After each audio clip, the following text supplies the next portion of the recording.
আরে আরে, ছাদের মধ্যে এটা কি হচ্ছে? একাদশীর ভোগ রান্না। একাদশীর ভোগ রান্না ছাদের মধ্যে? এই এত সাবু? হ্যাঁ, এই কি মানে শুধু তোর একার জন্য? না, তাহলে সবাই প্রসাদ পাবে। আচ্ছা, এই আলু ভাজা হচ্ছে? আলু আবার ছোট ছোট আলুই কাটা হচ্ছে, ছোট ছোট? হ্যাঁ আচ্ছা, এই থালা বাসনগুলো কালকে নতুন কেনা হয়েছে না? হ্যাঁ।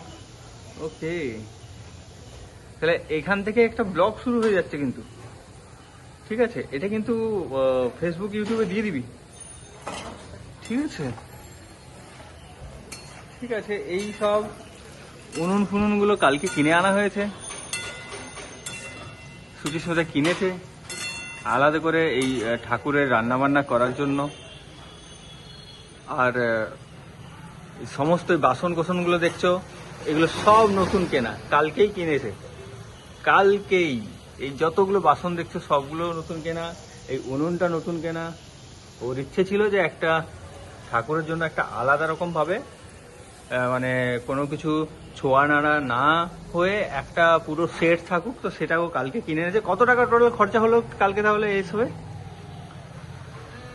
হাজার না, এইটা এইটা হলে 4.5-5 হাজার। কোনটা হলে? এই এই কড়াইটাও কি নতুন কিনেছিস কালকে? সব সব। আচ্ছা, যেমন এই গ্যাসে, এখন তো গ্যাস পাওয়া যাচ্ছে না, কিন্তু এর মধ্যে 3 কেজি গ্যাস ছিল, আর ওটার দাম নিল 1250, এই পুরো এই গ্যাসটা। তারপরে এই বাসন কুসন গুলো 2000 টাকা। এই ইয়ের বাসনগুলো, এই যে কাঁসার বাসনগুলো হ্যাঁ, 2000 টাকার মতন কিনেছি। আর এমনি বাকি স্টিলের 2-4টে কিনেছি। এই কড়াইটা কিনেছি। আচ্ছা। তো এখন আজকে মানে কি এটা কি বলবো, ভোগের মধ্যে কি কি হচ্ছে? আলু ভাজা হচ্ছে আলু এখানে। ভাজা হচ্ছে আর সাবুর পোলাও হবে। আচ্ছা, সাবুর পোলাও হবে। আলু ভাজা হচ্ছে। আলু ভাজা হচ্ছে, সাবুর পোলাও হবে। ঠিক আছে, আপাতত এই ভিডিওটা আমরা পোস্ট করে দিচ্ছি, তারপর যখন হবে তখন একটা ভিডিও করে দেখাবো, ঠিক আছে? তো আজকে কোনো ক্লাস ফ্লাস নেই তোর? ক্লাস আছে।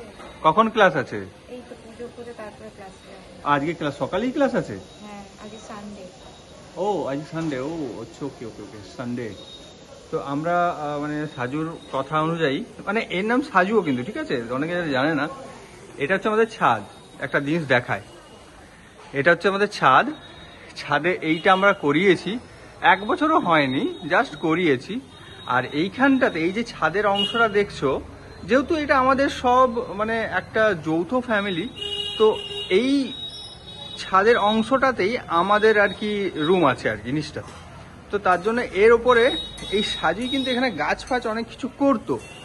তো এখানে যেহেতু মানে একটা এখন রোদ আসছে না এই যে এগুলো দেওয়ার পর, তো এই গাছগুলো আমাদের ওদিকে দোকানের ছাদে নিয়ে যাওয়া হয়েছে। তো এইখানটাতে সাজু এই যে জায়গাটা দেখছো এই ছাদের মধ্যে, এইটাতে ও সাজু বলেছে যে একটা ঠাকুর ঘরের মতন কিছু করতে। তো এখন আমি প্ল্যান করিনি আমরা, তো জায়গাটা একটা ঠাকুর ঘরের মতন করা যেতে পারে কিছুভাবে। তো দেখা যাক আগামী দিনে কি হয়।